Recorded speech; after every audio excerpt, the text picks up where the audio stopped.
Welcome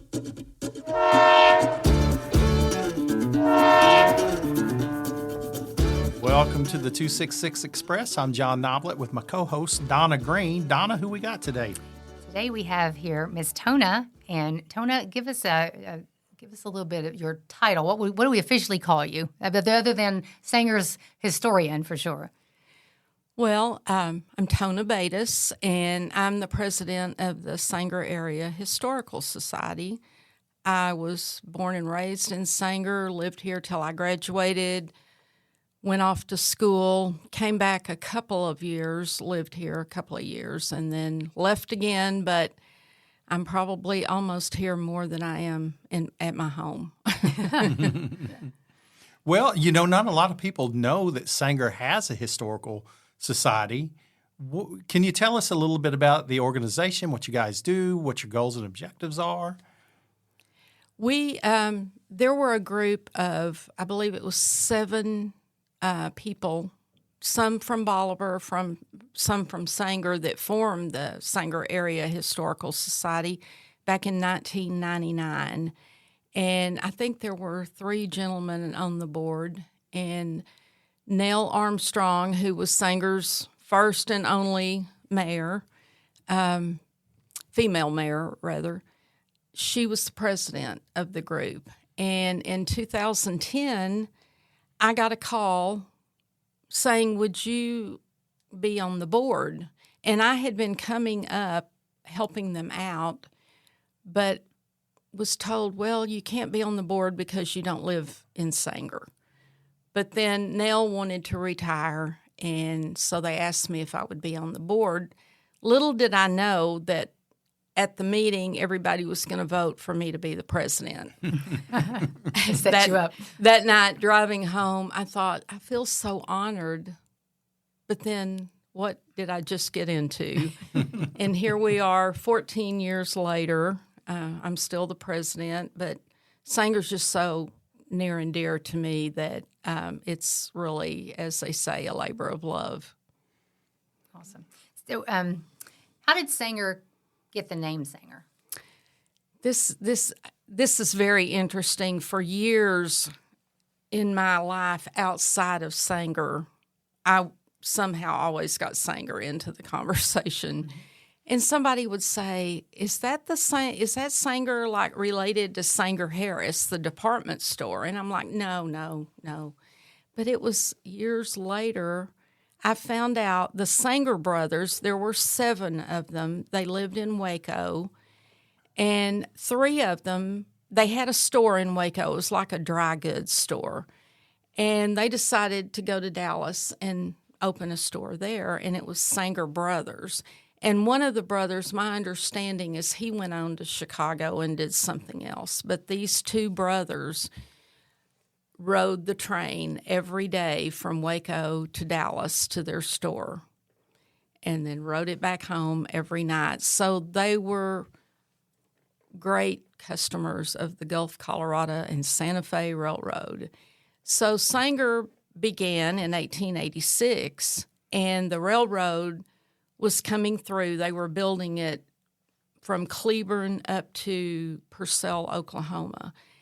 And the railroad approached a lady by the name of Elizabeth Hewling, who owned a lot of land, and her piece of land out by the railroad tracks had water on it. So they bought that from her for the water for the steam engines. And so when Sanger began, it was because the railroad was coming through, and the Chisholm Trail was where they herded all the cattle up to Kansas. And when the train came through, they said, well, we'll just load them on the railroad and send them. And so they started driving them down the old Bolivar Road into Sanger, and they loaded them on the train there. And so Sanger couldn't figure out what to name themselves, and they thought about New Bolivar.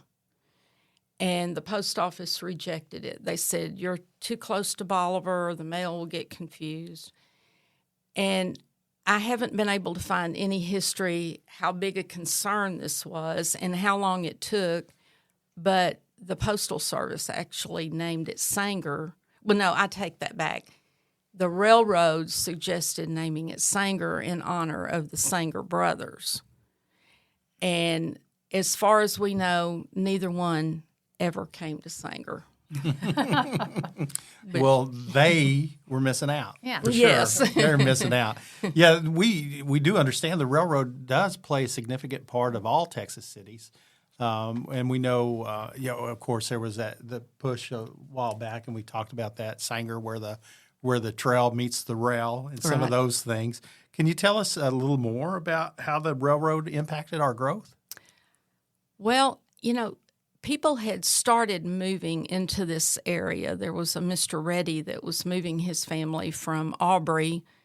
He had his little trailer loaded, and it was he and his wife and his daughter, and there was a snowstorm, and he arrived in the Sanger area, and they stopped because of the snow, and they liked it. And they decided, and they knew the railroad was coming through, and so Mr. Reddy built a little hotel. We don't have any pictures of it.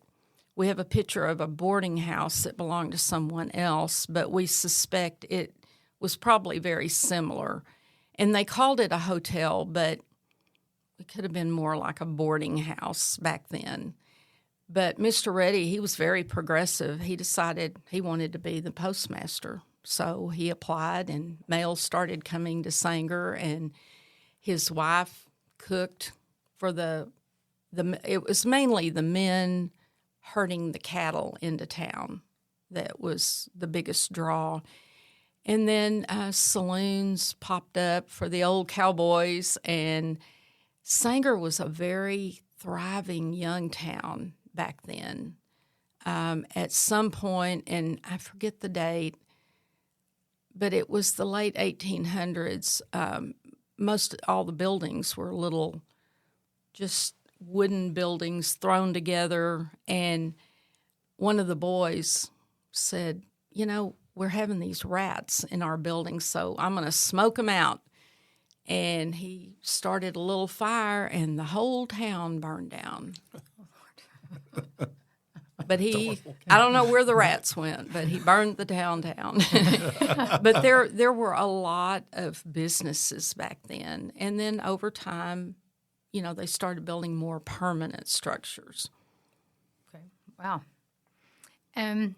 So can you tell me about some of Sanger's prominent early businesses or industries? Okay, the lumber yard, which is vacant, the man that owned it during 30s, 40s, 50s, I think he passed away maybe late 70s.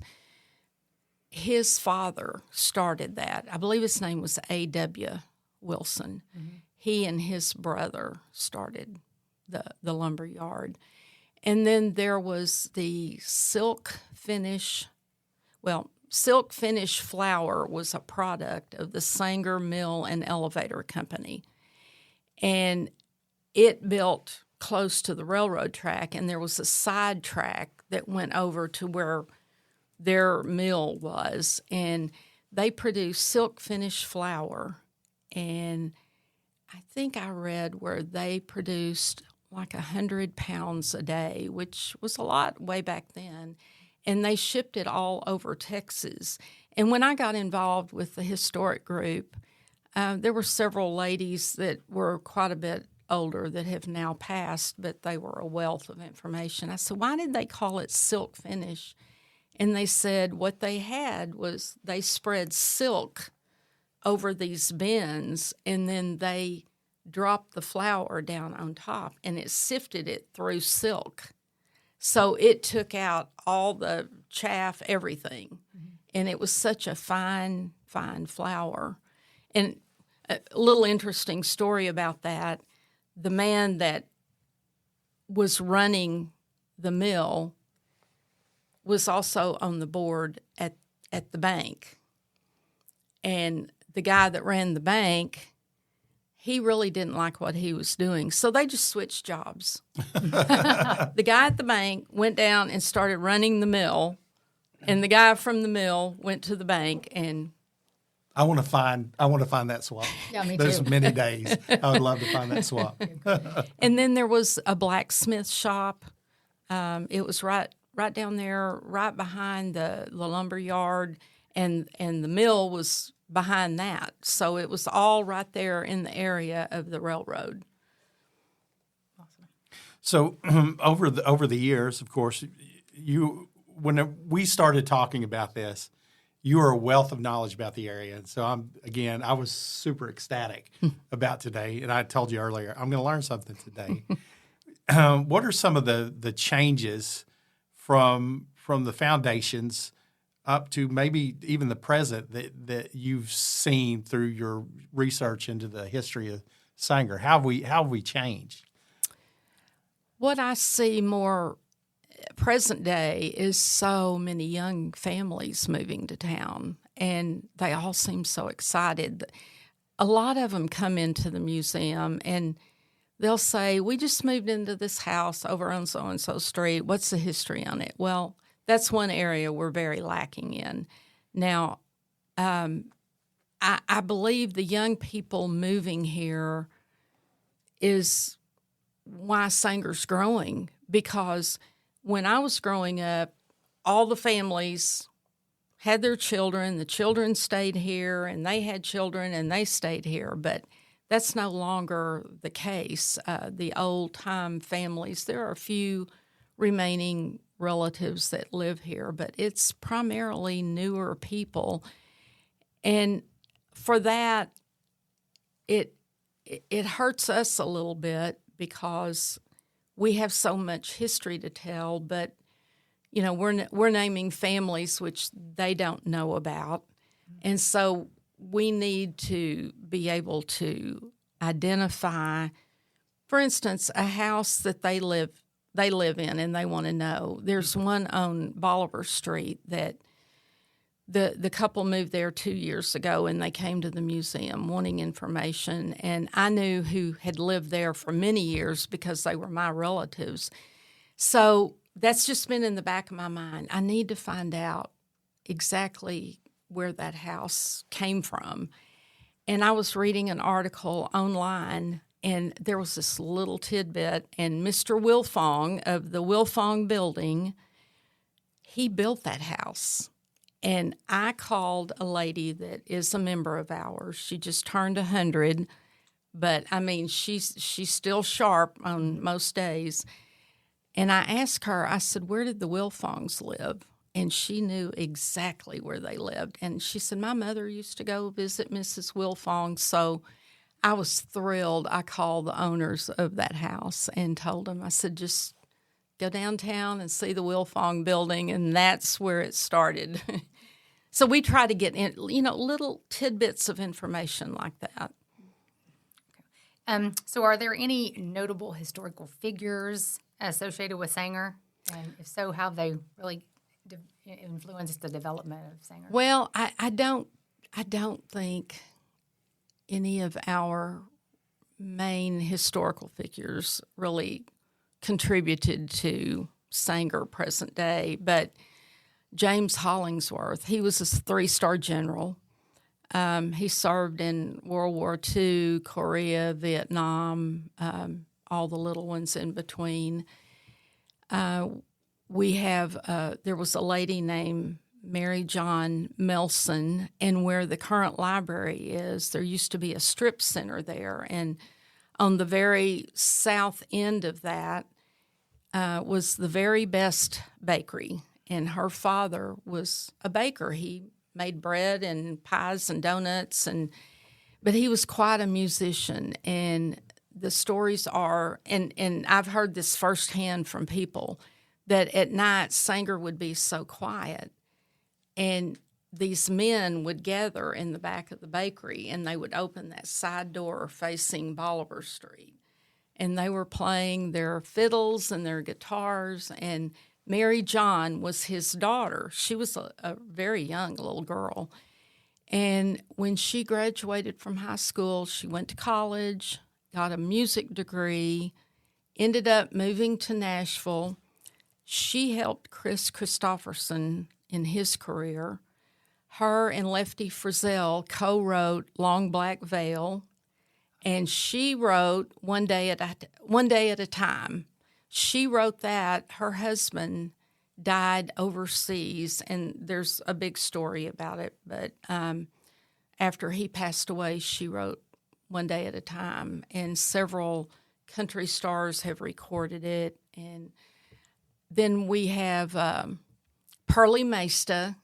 She was a Skirvin, and her father he built the Skirvin Hotel in Oklahoma City, and his wife died when his children were very young. I think there were 3 of them, but he used to ride the train to Dallas to go shopping, and they would come through Sanger on the way back, and they'd get off the train and spend the night here.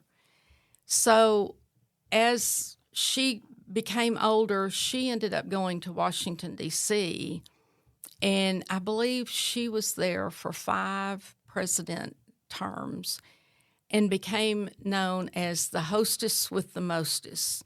I don't think that term is familiar to a lot of people now, but when I was a kid, I can remember it. She rented a duplex here in Sanger. I think it's at Elm and 8th Street. And I had a friend that lived in the other side, and every once in a while I would see this older lady, and I said, "Who is she?" And, "Well, we don't know. She's not here all the time." No one ever knew, except the people that owned the duplex, who she was. But we had a famous lady from D.C. that resides. She loved Sanger.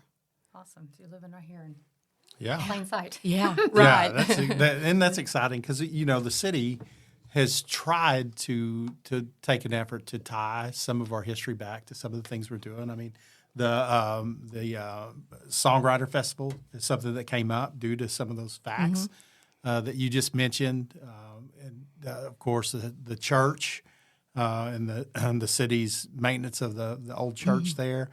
Are there other landmarks in Sanger that were important to? You mentioned the Willifong building. Are there some other landmarks here? Well, the Senior Citizen Center, that was the first permanent structure in downtown. And it was always known as the Rock Building. And when I was growing up until 1959, that was City Hall and the fire department. And right next door to it, I think there's where the candy shop is. That was where the Sanger Courier was published. I mean, Mr. Toon had the equipment back there. As a kid, I'd go in and he'd be printing the paper and he'd say, "Get out of here, you're going to get hurt." But, there's a lot of history right there in those 2 small buildings. And then Mr. Wilson, who owned the lumber yard, he was mayor for many years. The post office needed a new post office. So he told the city, the post office told the mayor, "We're going to build a new post office, and we're going to build it big enough that we'll rent half of it to you, the city, for your city hall." And Mr. Wilson said, "No, I tell you what, we'll build it, and then we'll rent you half of it for the post office." And the city paid cash for it. It opened in, I believe it was August of 59. And I just always thought that was very cool that, he just turned it around to make money for Sanger. Yeah, absolutely. Absolutely. So, are there any unique traditions or celebrations in Sanger that have historical roots? I've been thinking about this, and this popped into my head. And it's so little, but it was so big when I was young. The first bale of cotton was a big deal.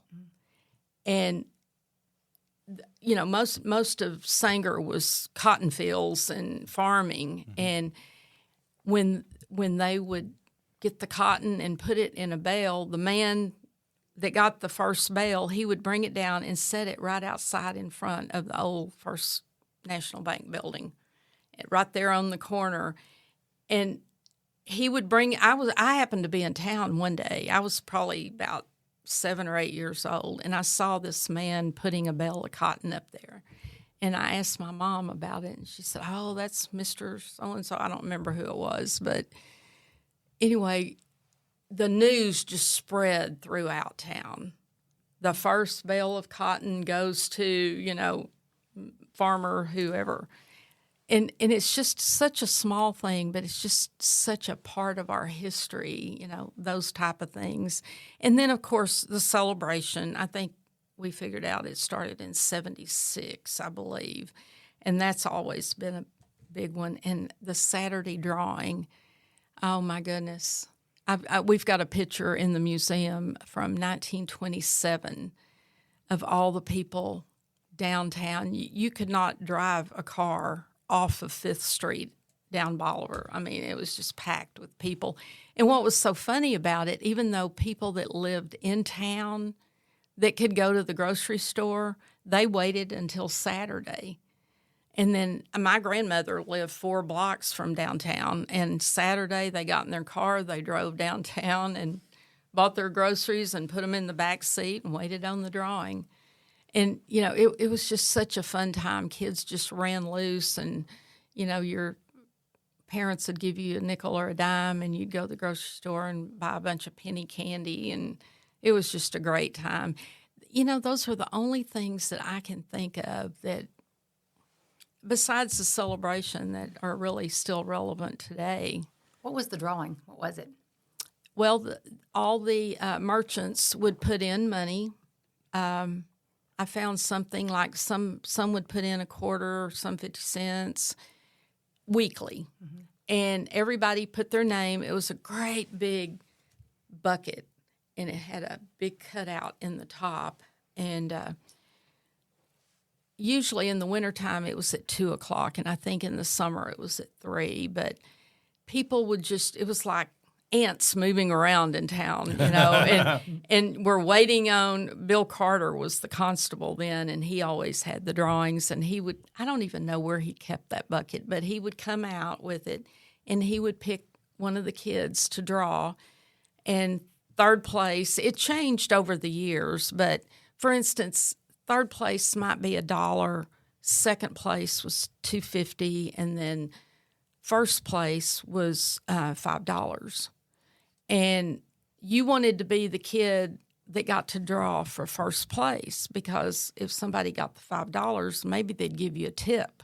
But not always. Mm-hmm. But you had to be there for first place to win it. Well, actually, you had to be there for all of them, I guess. And if no one won first place, then next week they added to it. So you could have maybe $10 or $15, and that was a lot of money. And this is kind of a funny story. We were working on our book, and this man, I had gone to him for pictures, and he said, "Do you remember the time that they had the birds in the building for the drawing?" And I said, "No." He's a little bit older than me. Well, they took a bunch of pigeons, and they tagged their legs with prizes. Mm-hmm. And they were at the top of the Wilfong building, and after the drawing, they let these birds go. Well, people were screaming and kids were yelling, and the birds made a mess. And so they decided they weren't going to do that anymore. Mm-hmm. And some of them flew off before they could get the tag off to see what their prize was. But anyway, it happened one time, and that was it. So how is the community here? I know you talked about the Historical Society. You talked about the makeup of the society itself. What are some things that we're doing to preserve the Sanger's historical character, and what are some things that we can do to help the Historical Society moving forward to continue to be able to draw on this heritage that we have? Well, I mean, we so greatly appreciate the city's help in us maintaining our museum. We appreciate anybody that puts information out about us. Blake Lemons at the Sanger News, he is such a great source for us. I mean, we have something and I can send it last minute and it's in the paper. And, that's our voice. We have no other way to get the information out outside of the Sanger Sentinel, which we have truly enjoyed doing that and getting the articles out. And thank you for that, by the way. And, we have people, I've got a binder set up with all of our articles, and I ran across someone not long ago that doesn't live here, and I was telling them about it, and they're like, oh, we're so interested in that, but they don't have a computer. So I'm just going to make her a copy of all the articles and send to her. But we just appreciate the city's support, that we are a part of Sanger, and we're not very big, but we have a lot of information. I had a man come in a week ago Saturday, and he said, I've only got 15 minutes, and I took him in the South Room where we have our binders, and he went, wow. He said, I really want to go through that. He said, what days are you open? I said, well, just Saturday. And he said, well, sometimes I'm busy. And I said, I tell you what, let me know, and I'll come up here. And I've always got things to do, and you can sit in a comfy chair and read the books.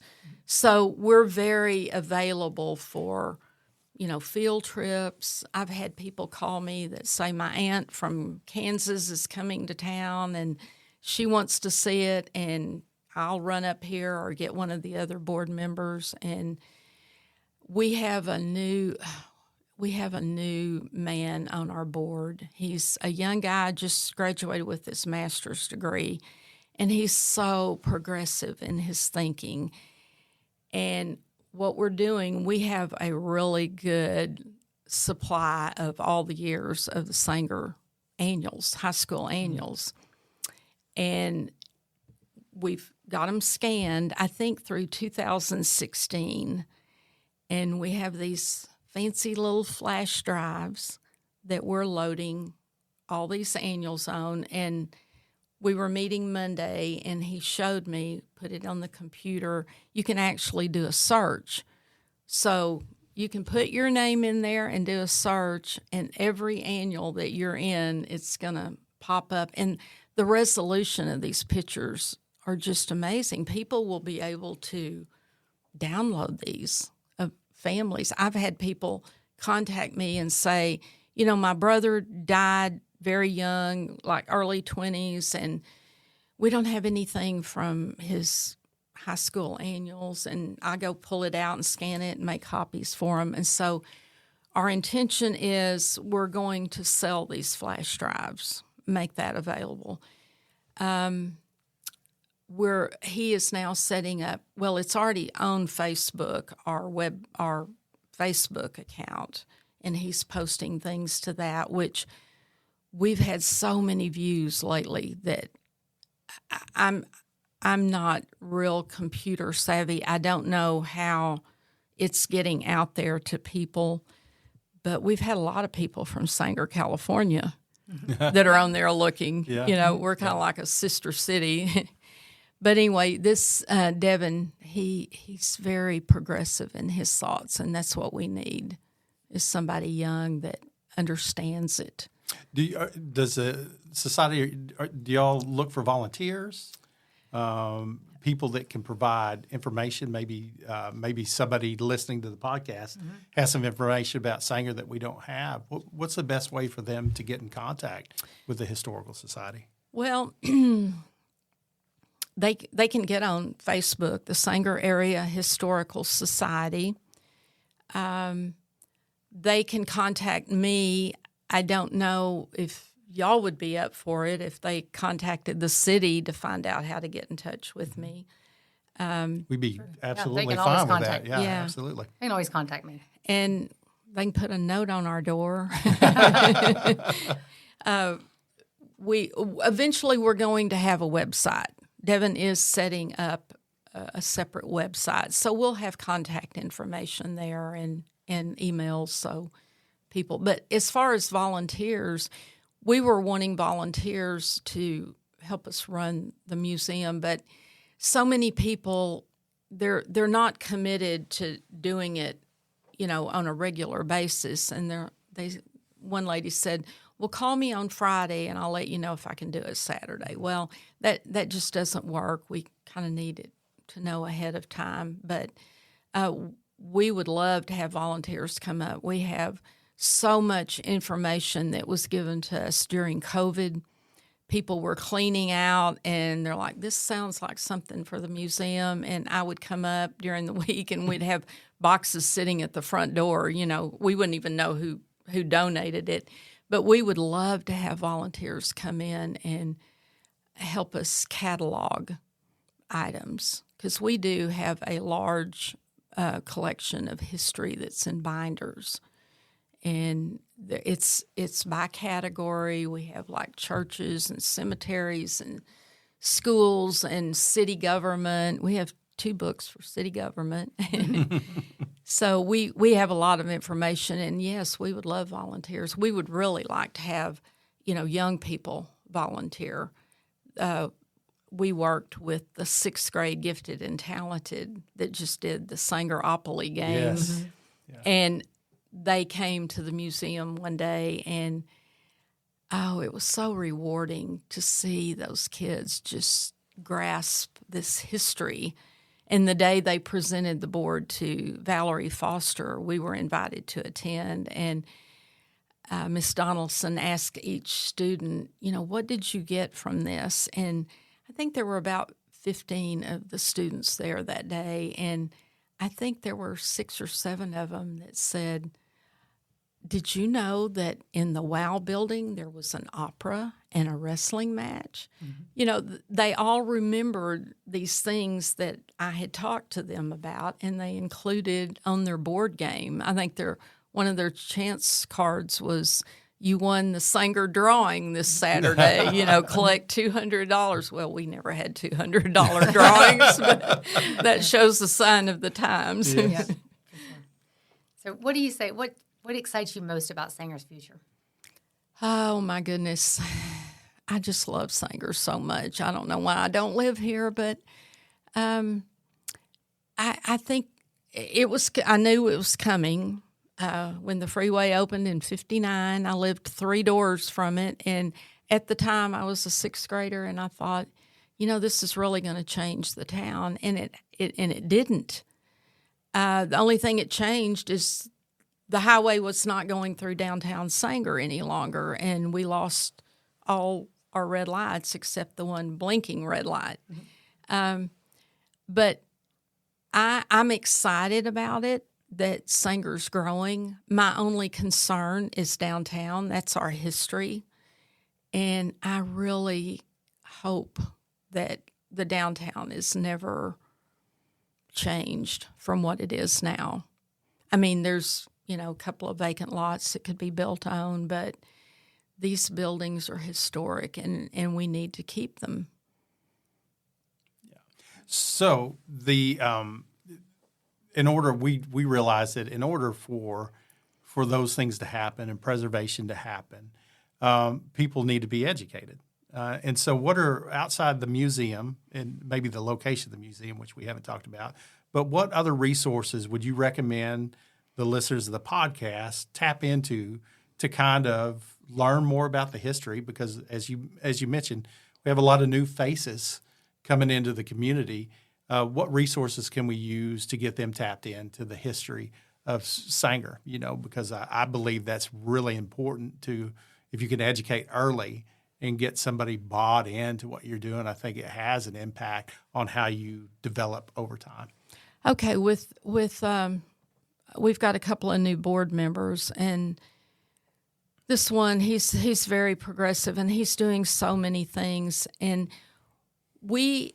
prior to COVID, we would have one public meeting a year, and we would draw probably anywhere from 40 to 80 people for these meetings. And so I had asked my board members, okay, COVID's over, we need to start thinking about a public meeting again. And a couple of them suggested, let's tell the people what we're doing. And I think that's a very good idea that we tell them what we have in the museum. We tell them some of the history of town, what the resources are. We just got onto YouTube. If you look Sanger Area Historical Society on YouTube, we have some videos on there. We had some film at the museum that we had nothing to play it on. And our new board member, he has all this equipment, and he has loaded it all on there. And there's one video, and I think it was probably done in the 80s. I think it says on there, but somebody went out and filmed like the city limits sign. Now, they showed the city limits sign for probably at least 45 seconds. I'm thinking that's a little long. But then they went around town and they showed some of the buildings. They showed some of the old houses, the big 2-story Nicholson house. And so that kind of shows what Sanger was back in the 80s. And then some of our public meetings, which were held at the library meeting room, we had speakers there. And I think, I haven't looked at all of them, but I think there's 3 or 4 of those. And so what we can do with a public meeting is get the word out. And when we get ready to do this, it's going to be blasted everywhere. If I have to go door to door and put it on their door, that's what I'm going to do. We want a big turnout for this because, on Facebook, somebody will mention something about the museum, and I'm amazed at people that go, Sanger has a museum? Mm-hmm. Well, do you ever go downtown and you stop at the 4-way red light? I mean, we're right there. Mm-hmm. We do need to get a new sign, maybe flashy or something, but we do have plans of getting all this information out and about the school annuals being available, and we're going to have a website. We're going to do this public meeting, so we're really starting to think ahead to build this up and get the information out. It's fantastic. Yeah, for sure. I want to hear a favorite story. Oh yeah. I mean, that was on. We have a list. Mm-hmm. Just to pull back the curtain a little bit, we have a list here, and the one question on here that I'm most interested in is: do you have a favorite fact or story about Sanger that you'd like to share? Oh, let me think.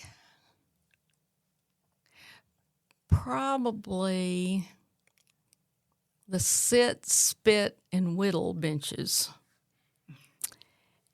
And that when I can remember, I was probably 3 or 4 years old, and the bench sat right between the First National Bank and Acker Drugstore. And the men sat out there. It was just a little wooden bench, and, they had their chaw of tobacco, and some of them had their little pocket knives out. I don't know if they ever whittled anything of interest. They just sat there and, whittled away. But we always laughed and said, that's where all the problems of the world were solved. But there were 2 gentlemen, Charlie Henderson. He was, he'd been in Sanger since its inception. He came from a big family out of Valley View, and where the current Church of Christ church is now was where their home was. It was a big home, and he had 3 daughters, and he had a garage built out to the side of the house, and he had this old car, but I mean it was a new, but it was old to me. Mm-hmm. And he got where he wasn't doing too good driving. He was an older man. I mean, I remember him. He had a head full of gray hair. Well, when you'd walk by that bench, he would say something to you, and he'd reach out and he'd give you a nickel or maybe a dime. But he got where he couldn't drive very well. So one day he pulled his car in the garage, and one of his daughters had called a gentleman in town that was a contractor, and he came down there and he boarded the entrance to that garage up. Mm-hmm. And so Mr. Henderson was never able to drive again because he couldn't get to his car. And then there was another man, probably people remember him, Soccer Morris.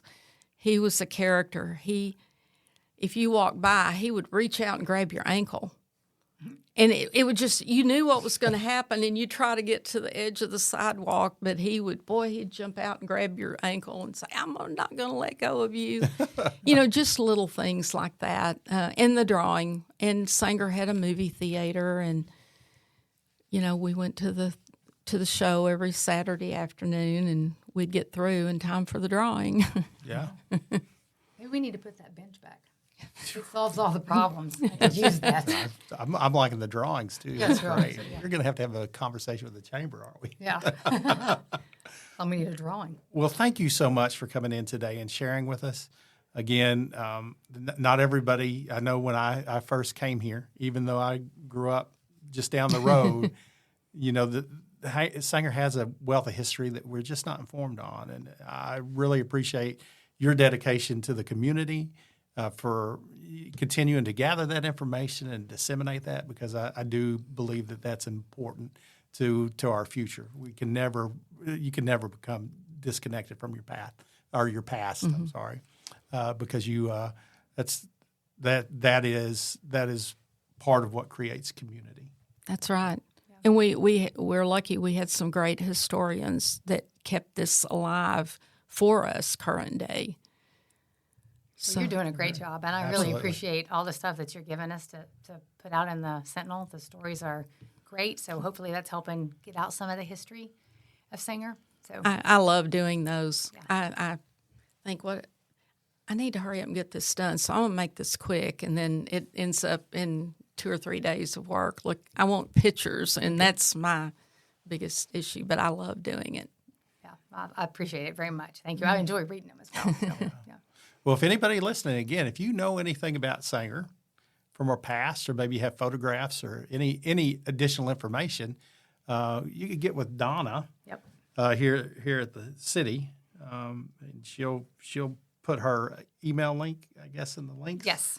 So that we can get that information over to you, because again, we hope that maybe there's some people out there that may have more information than we have. Yeah. So.